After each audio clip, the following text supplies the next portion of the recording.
West London, Lowkey. Thank you very much. Thank you. Thank you.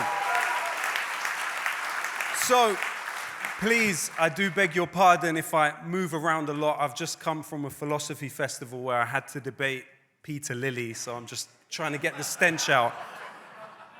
As Peter Gallison puts it in the book Agnotology, The Making and Unmaking of Ignorance, the classified universe is certainly not smaller and very probably much larger than the unclassified one. In 2001, when the war on terror started alone, you saw 33 million classified actions taken by the US government and $5.5 billion spent to keep those documents classified. Across the last 20 years, we've seen $21 trillion spent by the US on foreign and domestic militarization. However, deaths from terrorism have increased by 4,500%. The war on terror has entailed, on average, 46 bombs being dropped per day and has displaced 37 million people. But when we look at the beast of British militarism, which is married to the beast of US militarism, we can look no further than our political class. Ben Wallace, our current Secretary of Defense during the war on terror for a few years, was the overseas director of arms company Kinetic, which made billions out of the occupation of Afghanistan. Theresa May's own husband, Philip May, was of course working in a very high position for Capital Group, that was the largest shareholder in Lockheed Martin, who increased the value of their stocks by 1,200% through the war on terror. And Lockheed Martin also benefited from the militarization of US and EU borders, thus stopping some of those 37 million people who were displaced by the war. Our Chancellor of the Exchequer, Rishi Sunak, was a partner at the Children's Investment Fund. The Children's Investment Fund owned Lockheed Martin and a company called Safran.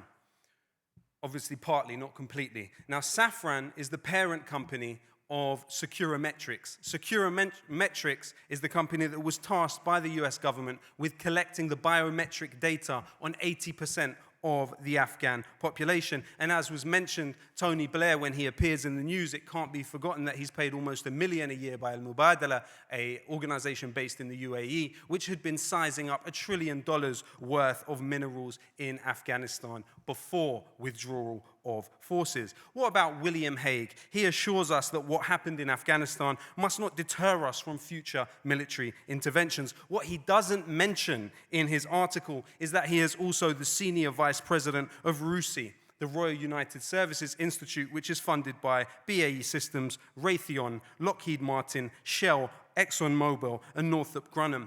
What about Priti Patel? Well, she was paid £1,000 per hour as an advisor to the US defense company Viasat, another company that profited greatly off of these wars. When we talk about Islamophobia, there have been few moments as iconic over these past 20 years as Donald Trump's Muslim ban, but very few looked in the small print of the White House's statement when it identified the studies, the intellectual framework that it was basing the Muslim ban on. It came from an organization called the Center for Security Policy.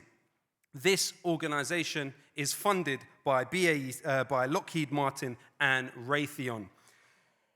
When we look at terrorism as an issue, Major Chris Hunter, an expert for it in the British Army, put it this way: you have 1 in 16 million chance of dying from terrorism in this country. In fact, Baroness Warsi of the Conservative Party said less than 0.1% of Muslims have had anything to do with political violence. Professor Frank Harvey in the United States said you are 4 times more likely to be struck by lightning. In the US context, you are more likely to be killed by a toddler with a gun than by terrorism. Over 95% of terrorism that happens in the world happens in countries like Iraq, Pakistan, Syria, Nigeria.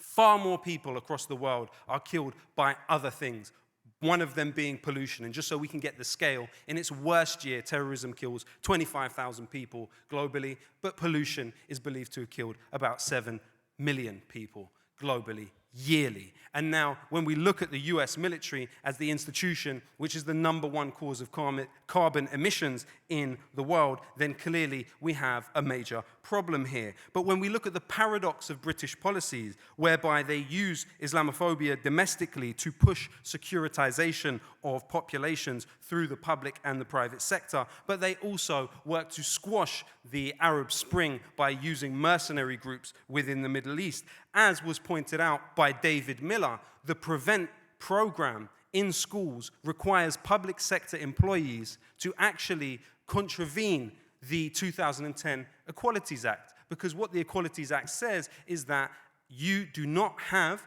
the right to discriminate against somebody because of their political or religious views. And what PREVENT is asking of public sector employees is to, in the guise of what already is required through the duty of care, they are being told that it has to take a racial inflection, which is what PREVENT is about.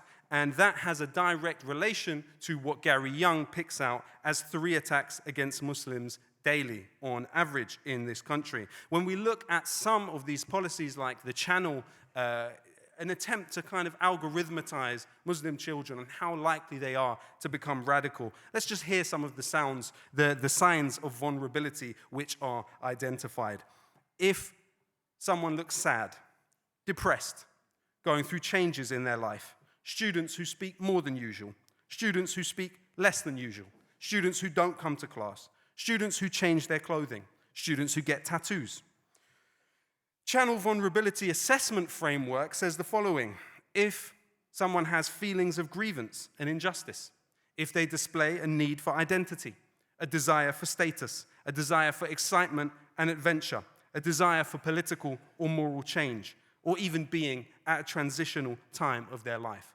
All of those things are sanctioned by the state for people to be referred to PREVENT. Now, PREVENT opens the space for children to be questioned by police without the foreknowledge of their parents. What has happened to this society? What has happened?